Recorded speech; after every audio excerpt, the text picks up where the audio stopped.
शुक्ला सागर बंगल्यावर दाखल झाल्याचं पाहायला मिळतंय। फडणवीसांचं अभिनंदन करण्यासाठी त्यांना शुभेच्छा देण्यासाठी रश्मी शुक्ला या सागर बंगल्यावर पोहोचल्याचं पाहायला मिळालं। एक्सक्लुसिव्ह फोटो आपल्या साम टीव्हीवर आपण ही फोटो पाहतोय। याच संदर्भात अधिक माहिती जाणून घेऊ। आमचे प्रतिनिधी गणेश कवडे सध्या संपर्कात आहेत। गणेश, रश्मी शुक्ला आता फडणवीसांच्या भेटीला पोहोचले।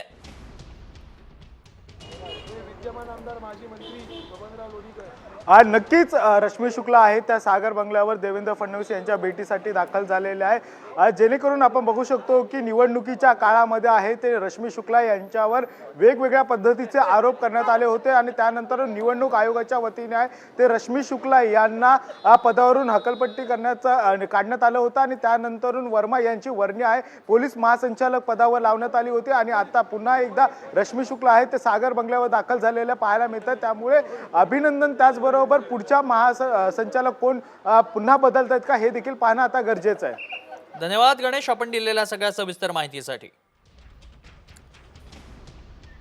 निवडणुकीच्या आधी निवडणूक आयोगानं रश्मी शुक्ला यांची पदावरनं उचलबांगडी केली होती आणि त्यानंतर बदल करण्यात आला होता।